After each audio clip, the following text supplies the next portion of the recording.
membahas tentang apa sih perbedaan bahasa Indonesia umum dan ragam ilmiah. Bahasa Indonesia umum merupakan ragam bahasa yang dipakai dalam kehidupan sehari-hari oleh masyarakat. Ragam ini lebih bersifat komunikatif, sederhana, dan juga fleksibel. Dalam praktiknya, bahasa umum sering menggunakan kosakata non-baku, singkatan atau bahasa bercampur dengan bahasa daerah maupun bahasa asing. Contoh dalam percakapan sehari-harinya yaitu, besok aku nggak bisa ikut soalnya ada urusan sekolah. Kalimat ini dapat dipahami dengan mudah, meskipun tidak menggunakan bahasa baku. Sedangkan untuk ragam ilmiah sendiri adalah salah satu bahasa Indonesia yang ada dalam menulis karya ilmiah. Ragam bahasa ini biasanya penulis menggunakannya untuk mewadahi dan mencerminkan sifat keilmuan dari suatu karya ilmiah. Kemudian kita melangkah ke ciri-ciri ragam ilmiah.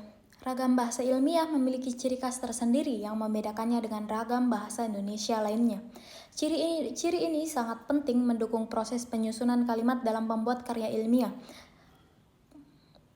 Yang pertama itu ada cendekia, kalimat pernyataan yang seksama sehingga mudah pembaca pahami sehingga tidak menimbulkan misinterpretasi. Yang kedua itu lugas dan jelas. Bahasa yang kita gunakan untuk menyampaikan informasi dengan jelas, dengan tidak bermakna ganda, agar informasi dapat tersampaikan dengan jelas tanpa adanya kesalahan menafsirkan isi kalimat. Yang ketiga, bertolak dari gagasan. Penyampaian informasi tidak bersifat subjektif tetapi berorientasi pada gagasan. Ciri ini setiap penulis digunakan oleh kalimat pasif dengan tujuan agar gagasan tersampaikan dengan baik, meskipun dengan kalimat yang singkat. Yang keempat, bersifat formal. Kalimat dalam karya ilmiah bersifat baku, yang mengandung kelengkapan unsur wajib seperti subjek dan predikat. Ketetapan menggunakan kata fungsi kosakata dan sesuai dengan aturan pembentukan kata dalam bahasa Indonesia. Kamu bisa menggunakan KBBI untuk membantu membuat kalimat yang baik dan formal. Yang kelima, setiap kalimat harus memiliki landasan yang jelas dan terbukti kebenarannya dari sumber yang jelas. Kemudian yang keenam, padat dan ringkas. Tidak ada pemborosan kalimat atau berlebihan, tetapi informasi dapat tersampaikan dengan jelas dan mendetail. Yang ketujuh, konsisten. Setiap unsur bahasa, istilah, tanda baca, dan tanda-tanda lain, penulis gunakan sesuai dengan kaidah bahasa Indonesia secara terus-menerus. Pada karya tulis ilmiah, seringkali kita jumpai penggunaan tanda baca yang stabil. Kebanyakan tanda koma, tanda titik, tanda tanya, dan tidak pernah kita lihat adanya penggunaan tanda seru. Kemudian, untuk kali ini saya akan menjelaskan perbedaan struktur kalimat antara bahasa Indonesia dan ragam ilmiah. Struktur kalimat dalam bahasa Indonesia umum dan ragam ilmiah memiliki pola dasar yang sama, yaitu terdiri dari unsur subjek, predikat, objek, pelengkap, dan keterangan yang biasa disingkat SPO, PEL, K. Namun, perbedaan muncul pada kompleksitas, bentuk, dan cara penggabungan unsur-unsur tersebut. Perbedaan struktur kalimat antara bahasa Indonesia umum dan ragam ilmiah terletak pada kompleksitas dan gaya kalimatnya. Contohnya itu yang pertama, bahasa Indonesia umum menggunakan kalimat sederhana dengan pola yang langsung dan fleksibilitas. Contohnya, kalimat aktif dengan subjek dengan predikat yang jelas, serta kalimat sehari-hari yang cenderung komunikatif dan santai. Yang kedua, ragam ilmiah lebih sering menggunakan kalimat kompleks yang lengkap dengan klausa, tambahan, dan cenderung memakai bentuk pasif untuk menonjolkan objek penelitian, serta istilah teknis yang spesifik. Kalimat ilmiah juga lebih formal, padat, dan sistematis untuk menyampaikan informasi secara jelas dan objektif. Jadi, meskipun struktur dasar unsur kalimat tidak berubah, ragam ilmiah menekankan penggunaan kalimat yang lebih kompleks, formal, dan tertata dibandingkan bahasa Indonesia yang umum, yang lebih sederhana dan santai.